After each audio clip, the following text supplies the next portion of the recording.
Estamos con Fran de Conceizao, cantante de Twilight. Exacto. De uno de tantos grupos que se llaman Twilight por todo el mundo. Pero ellos son de Málaga y viejos conocidos además de la escena, tan conocidos como que tienen pues más de 20 años de historia. Para empezar, nos gustaría que nos dijeses quién está en la banda, quién ha estado desde el principio, si ha habido cambios en los últimos tiempos.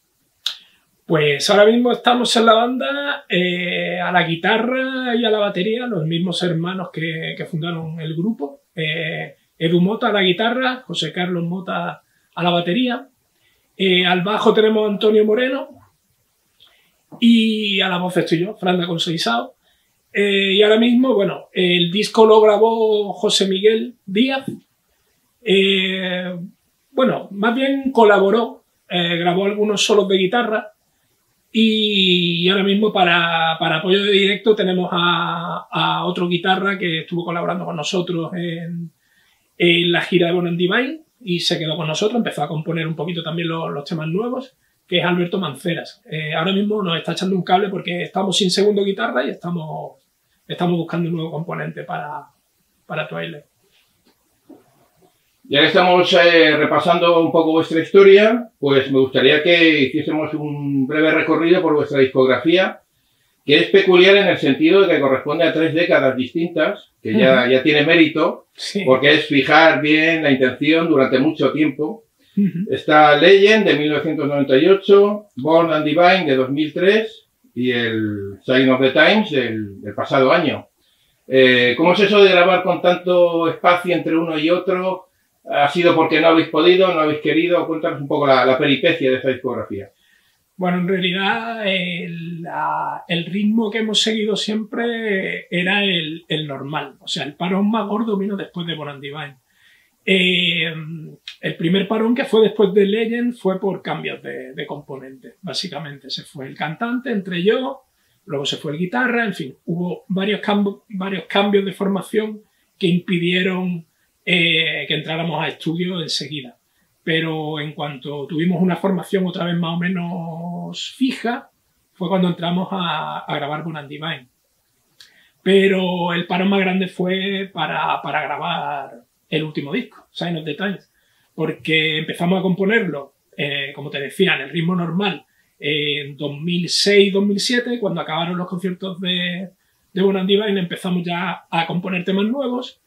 Y otra vez, entre los cambios de formación y que justo en 2010 José se vino a Madrid, se mudó por asuntos personales y yo un par de años después, en 2012, también me vine aquí. Entonces hay un parón del grupo porque separan todo lo que es el tema de ensayo, bueno, de todo el proceso normal de composición y justo ya nos reunimos en 2015, pero no de cara a seguir con, digamos, con una dinámica normal de grupo, sino para tocar en directo. Pensábamos que el grupo se había perdido y dijimos, hombre, no vamos a dejar que se quede ahí todo lo que hemos hecho. Entonces empezamos a tocar en directo otra vez, reunimos una formación que era la misma que teníamos justo antes de cortar y empezamos a tocar en directo, básicamente. Entonces se nos fue el guitarra y fue cuando decidimos recuperar los temas y grabarlos.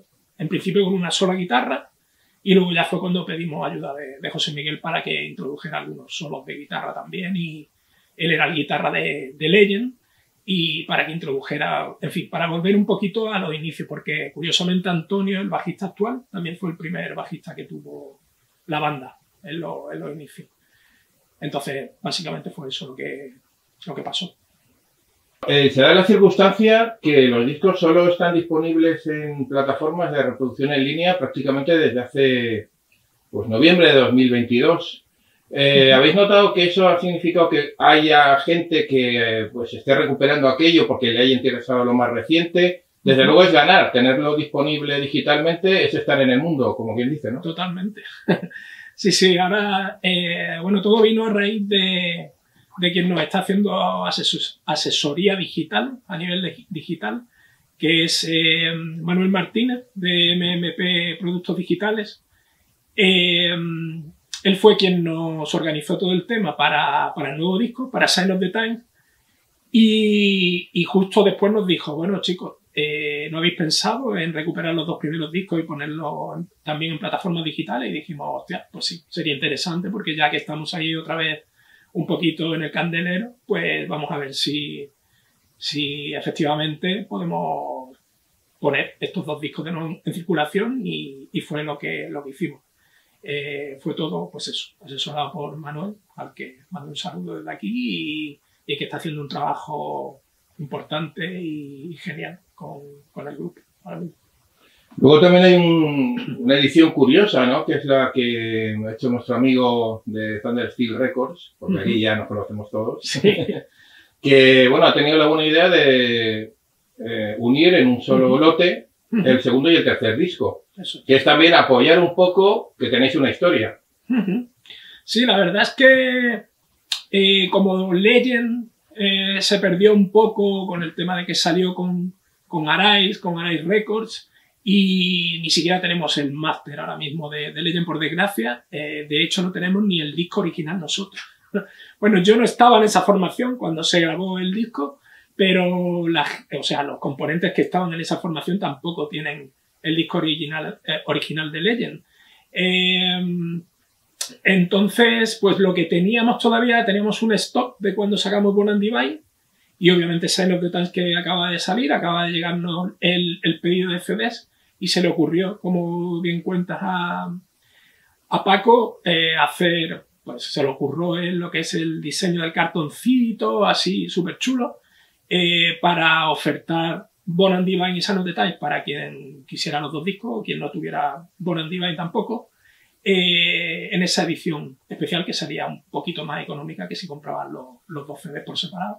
Y la verdad es que ha funcionado bastante bien. Nos llevamos, para el último concierto, nos llevamos 3 o 4 de estos y se vendieron todos. O sea que muy bien.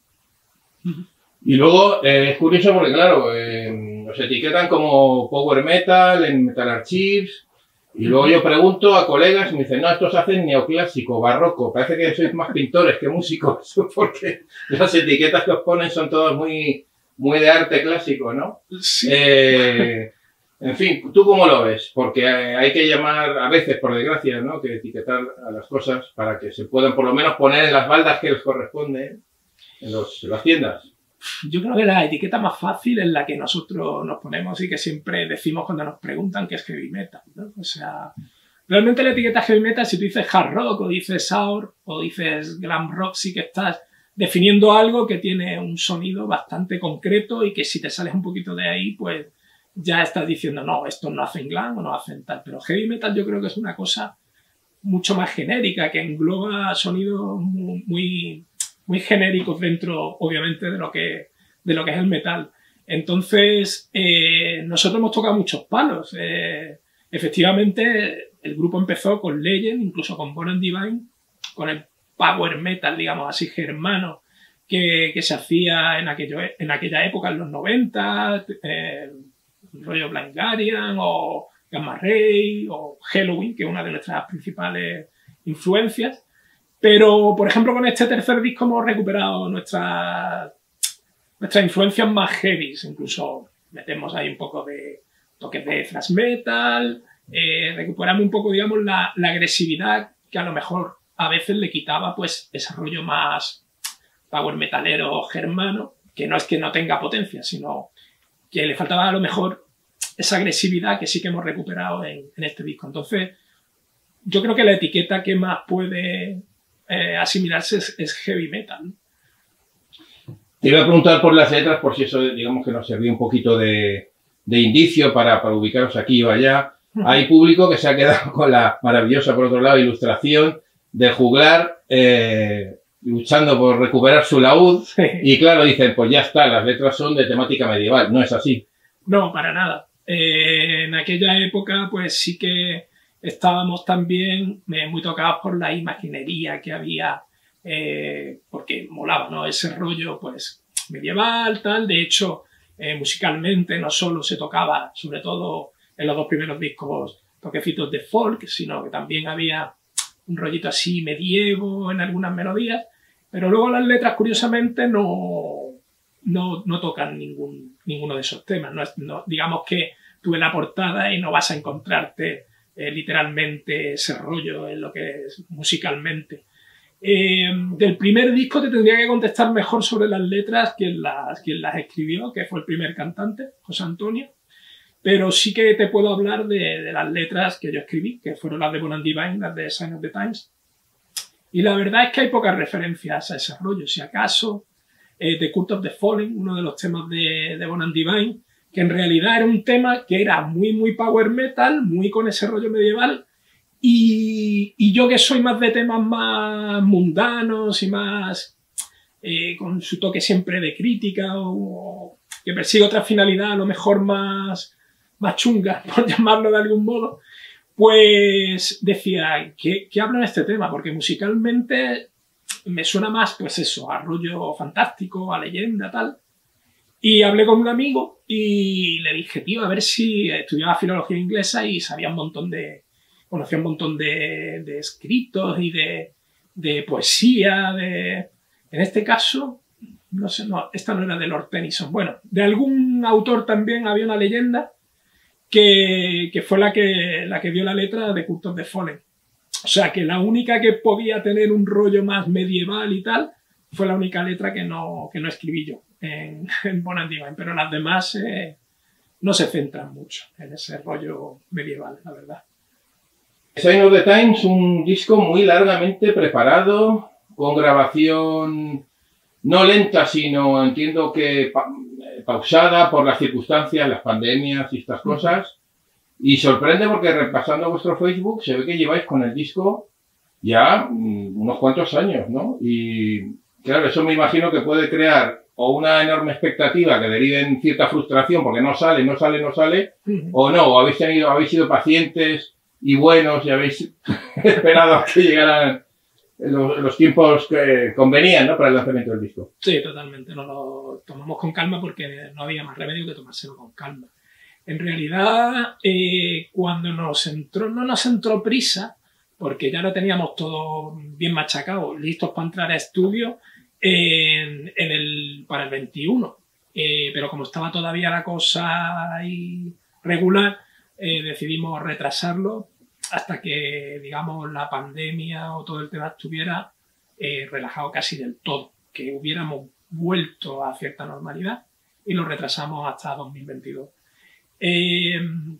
Entonces, básicamente, con el tema de la composición, es que ya teníamos 6 temas compuestos en 2007-2008, teníamos 6 temas compuestos a falta de letras. O sea, teníamos compuesta música, las líneas vocales, y lo único que teníamos que hacer era arreglarlo un poquito, adaptarlo un poquito a esta época, aunque tampoco le hemos hecho grandes cambios porque es lo que es, el heavy metal muy clásico, y completarlo hasta lograr, digamos, una duración de una larga duración. De un CD metimos 3 temas más, un par de intros. Entonces, digamos que quedábamos casi siempre Edu y yo. Yo bajaba de aquí de Madrid, quedábamos en el local, y bueno, cuando podía venir José, que también vive aquí en Madrid, cuando podía venir, pues participaba un poco de la composición, y Antonio cuando podía, cuando no curraba, pues también. Lo que pasa es que solíamos quedar tarde, y Antonio, por ejemplo, curra de noche, y entonces estábamos Edu y yo. Edu guitarra y yo fuimos lo que compusimos el grueso del disco. Y la verdad es que nos lo tomamos con bastante calma. Pese a las circunstancias que había, dijimos, a ver, si llevamos todos estos años sin hacer nada, ¿qué más da tardar un año más o 2 más? Vamos a hacerlo a fueguito lento. Había ganas de grabarlo, obviamente, de que saliera ya esa música, porque en los directos de la reunión de 2015 presentamos 2 temas solo. Los 2 primeros del disco los presentamos en directo. Pero claro, el resto, había algunos que no estaban todavía compuestos y otros que saqué letra a esos 2 para tocarlos en directo, básicamente.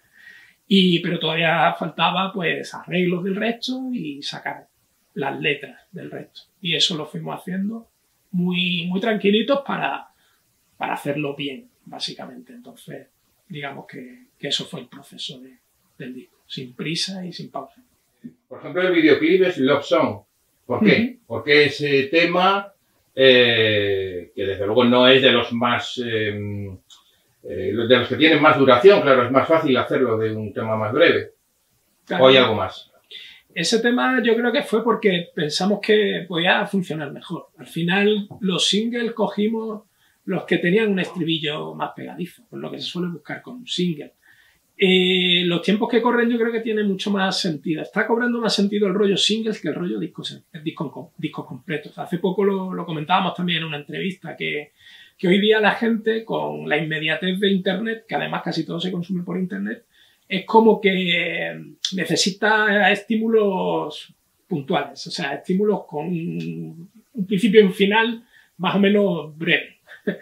Entonces, sí que todavía quedamos unos pocos que nos gusta escuchar un trabajo entero, un poco el romanticismo de la época en que te comprabas el CD, lo ponías y lo escuchabas tranquilamente, pero hay una, digamos, nueva tendencia, no es tan nueva porque llevan ya las redes bastante tiempo, pero una nueva tendencia de venga, voy a escuchar un tema de este grupo. Venga, voy a escuchar un segundo, pero por separado. No se pone a escuchar el trabajo completo. Entonces los Song, después de sacar los dos primeros singles, Another Fallen Angel y The Chaos Bringer, pues fue, digamos, es el tema, nosotros lo llamábamos la melódica, cuando todavía no tenía título, ¿no? Porque es un tema que, a pesar de que tiene bastante caña, tiene bastante velocidad por momentos, digamos que es el más, entre comillas, pegadizo, ¿no? La melodía del estribillo, sobre todo, se te pega mucho. Y dijimos, pues mira, este va a ser el tercer sencillo, digamos, del disco. Y decidimos grabarlo. Habíamos hecho 2 lyric videos, así en plan casero, muy, muy normalitos, sin liarse mucho. Y decidimos ya hacer algo pues, en que saliéramos nosotros. Y hicimos el tema este en estudio con los Song. ¿Habéis tenido un poco la osadía, o el arrojo, o simplemente el criterio de hacer 4 partes para un mismo tema, que es Sign of the Times, con sus 4 desarrollos, y nada menos que una obertura de 2 minutos 13 segundos, y luego las partes como tales, que son de 7, 6 y 10. Vais fuertes de intención, ¿no? No os asusta hacer una obra, pues eso, que en parte es conceptual, puesto que se puede comer la mitad del disco casi. Lo difícil de esa suite que decidimos hacer fue más hacer la historia, es decir, los temas estaban hechos ya. Y sobre la marcha se me ocurrió que lo que quería abarcar, el tema, digamos, de fondo, tanto del título del disco como de la suite Sign of the Times, lo que quería abarcar daba para una historia, que es lo que es una historia alegórica, metafórica, y entonces dije, obviamente esto en un tema se me queda corto. Entonces, con temas que ya estaban hechos, el primero, o sea, el segundo, sin contar la introducción, la obertura también la hicimos a posteriori, o sea, no es de los temas que estaban compuestos ya.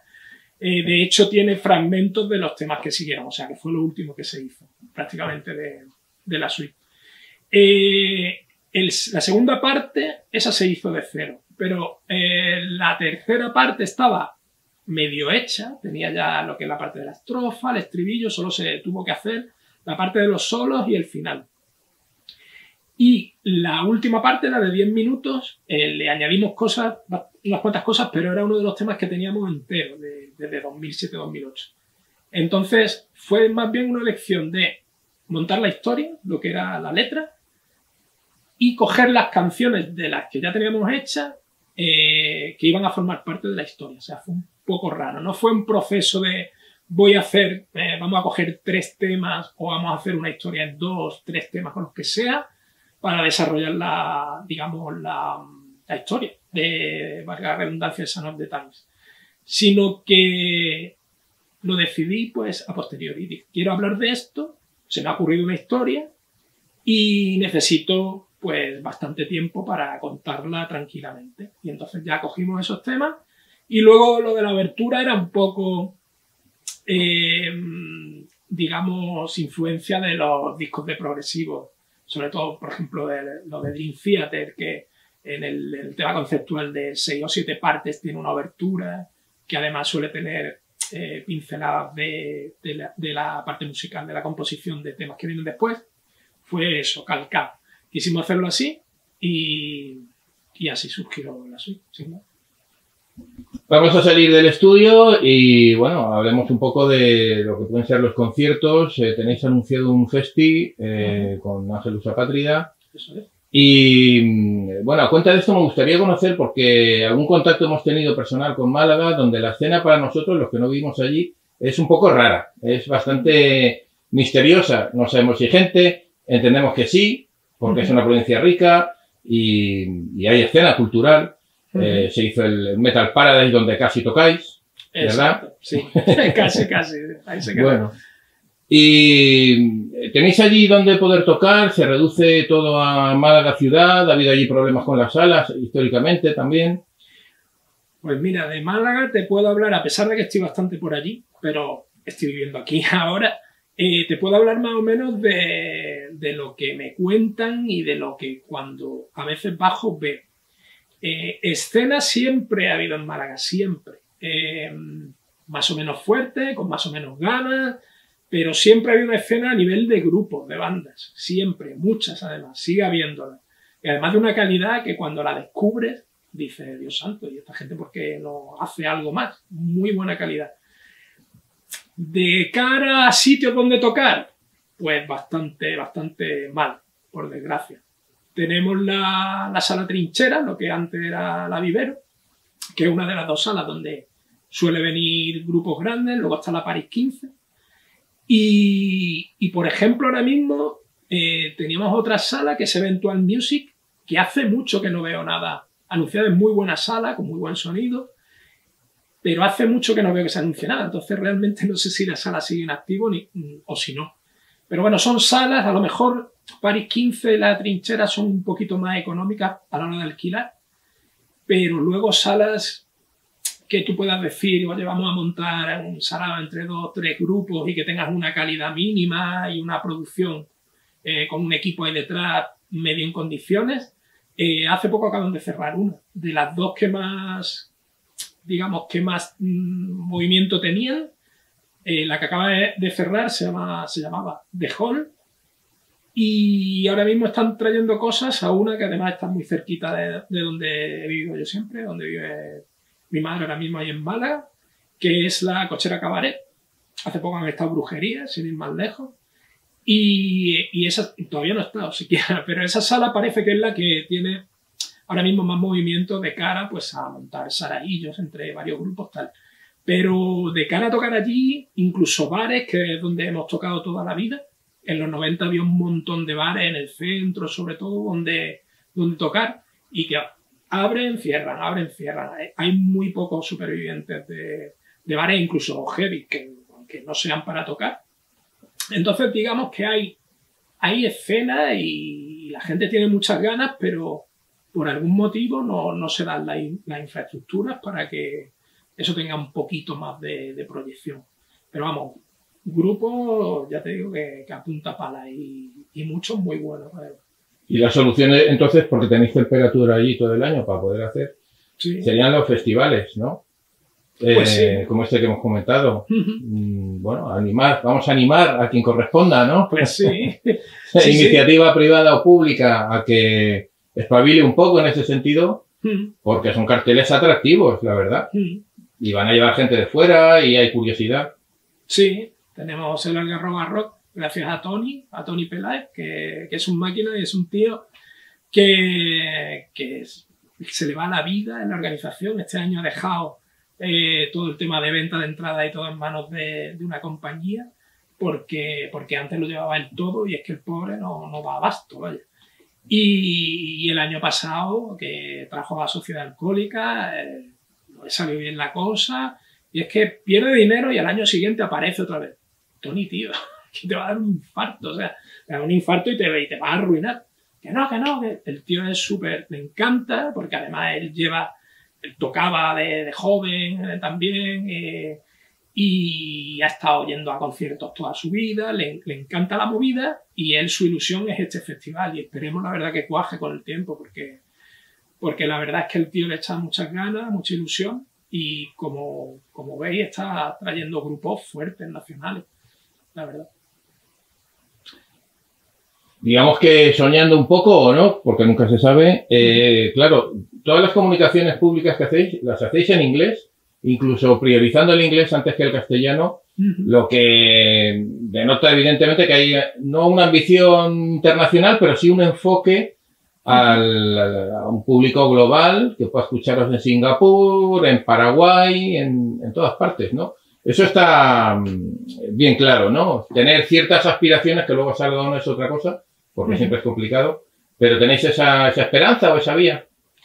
Sí, básicamente un poco tema, pues precisamente, o sea, si estamos intentando, bueno, se está haciendo de hecho, distribuir el disco gracias a Paco Mate y a Steel on Steel internacionalmente, pues hombre, si a alguien le interesa, además en el libreto del CD y en nuestra red en general viene toda la información de dónde pueden encontrarnos online, pues si lo ponemos en español, digamos que lo estamos reduciendo, ¿no? O como tú dices, gente, pues el disco ha salido en China, en Italia a lo mejor es más parecido el idioma, pero también en Rusia, está llegando el disco a Rusia, y de distribución, pues eso, Japón, China, en fin, a sitios donde qué menos que le des, pues eso, la herramienta del inglés. Nosotros antes no, si te vas a una publicación hacia abajo, era todo en español, porque bueno, estábamos moviéndonos en España y no teníamos pretensión tampoco de meternos con el tema del disco. En el momento en que entra el tema del disco y sobre todo en el momento en que entra Paco Mate con el tema de la distribución y nos dice dónde tiene pretensión de lanzarlo, digo, pues tiene sentido de que informemos también en el idioma inglés, que digamos es el idioma internacional, y por eso lo empezamos a hacer. Estamos llegando ya al final. Me gustaría que mandaras dos mensajes. Uno, a quien nos conoce, porque tiene la referencia de aquella etapa que realmente fue casi la última etapa dorada, bueno, o plateada, digamos, ¿no? Del heavy metal, en cuanto a que había tiendas, había otro... No había llegado todavía lo digital y Twilight tenía su nombrecillo. Un mensaje para ese público y otro para el que, bueno, pues entra directamente al tercer disco. ¿Qué pueden encontrar unos como novedad y qué pueden encontrar los otros que les atraiga con tantísima competencia que hay?